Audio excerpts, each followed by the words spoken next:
समय के साथ साथ राजा कृष्णदेव राय की माता बहुत वृद्ध हो गई थी। एक बार वह बहुत बीमार पड़ गई। उन्हें लगा कि अब वे शीघ्र ही मर जाएंगी। उन्हें आम से बहुत था, इसलिए जीवन के अंतिम दिनों में वे आम दान करना चाहती थी। सो उन्होंने राजा से ब्राह्मणों को आमों को दान करने की इच्छा प्रकट की। वह समझती थी कि इस प्रकार दान करने से उन्हें स्वर्ग की प्राप्ति होगी। सो कुछ दिनों बाद राजा की माता अपनी अंतिम इच्छा की पूर्ति किए बिना ही मृत्यु को प्राप्त हो गई। उनकी मृत्यु के बाद राजा ने सभी विद्वान ब्राह्मणों को बुलाया और अपनी मां की अंतिम अपूर्ण इच्छा के बारे में बताया। कुछ देर तक चुप रहने के पश्चात ब्राह्मण बोले, यह तो बहुत ही बुरा हुआ महाराज। अंतिम इच्छा के पूरा न होने की दशा में तो उन्हें मुक्ति ही नहीं मिल सकती। वे प्रेत योनि में भटकती रहेंगी। महाराज, आपको उनकी आत्मा की शांति का उपाय करना चाहिए। तब महाराज ने उनसे अपनी माता की अंतिम इच्छा की पूर्ति का उपाय पूछा। ब्राह्मण बोले, उनकी आत्मा की शांति के लिए आपको उनकी पुण्यतिथि पर सोने के आमों का दान करना पड़ेगा। अतः राजा ने मौ की पुण्यतिथि पर कुछ ब्राह्मणों को भोजन के लिए बुलाया और प्रत्येक को सोने से बने आम दान में दिए। जब तेनालीराम को यह पता चला तो वह तुरंत समझ गया कि ब्राह्मण लोग राजा की सरलता तथा भोलेपन का उठा रहे हैं। सो उसने उन ब्राह्मणों को पाठ पढ़ाने की एक योजना बनाई। अगले दिन तेनालीराम ने ब्राह्मणों को निमंत्रण पत्र भेजा।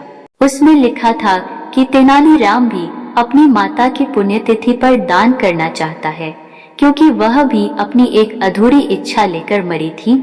जब से उसे पता चला है कि उसकी मां की अंतिम इच्छा पूरी न होने के कारण प्रेत योनि में भटक रही होंगी, वह बहुत ही दुखी है और चाहता है कि जल्दी उसकी मौ की आत्मा को शांति मिले।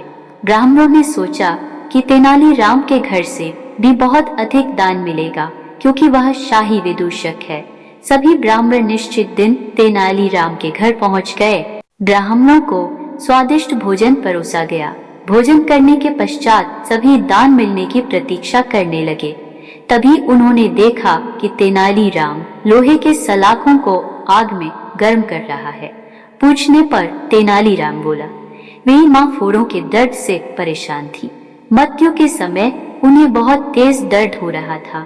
इससे पहले कि मैं गर्म सलाखों से उनकी सिकाई करता, वह मर चुकी थी। अब उनकी आत्मा की शांति के लिए मुझे आपके साथ वैसा ही करना पड़ेगा जैसी कि उनकी अंतिम इच्छा थी। यह सुनकर ब्राह्मण बौखला गए। वे वहां से तुरंत चले जाना चाहते थे। वे गुस्से में तेनालीराम से बोले कि हमें गर्म सलाखों से दागने पर तुम्हारी मौ की आत्मा को शांति मिलेगी। नहीं महाशय, मैं झूठ नहीं बोल रहा।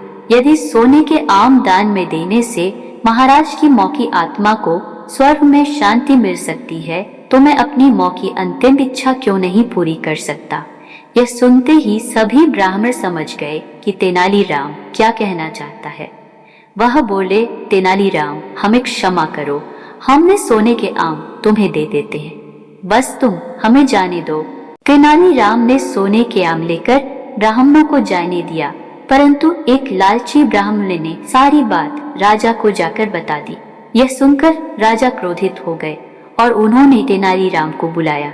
वे बोले, तेनालीराम, यदि तुम्हें सोने के आम चाहिए थे तो मुझसे मांग लेते। तुम इतने लालची कैसे हो गए कि तुमने ब्राह्मणों से सोने के आम ले लिए। महाराज, मैं लालची नहीं, अपितु मैं तो उनकी लालच की प्रवृत्ति को रोक रहा था।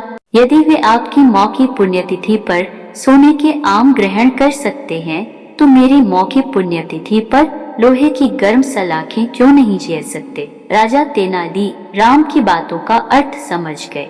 उन्होंने ब्राह्मणों को बुलाया और उन्हें भविष्य में लालच त्यागने को कहा।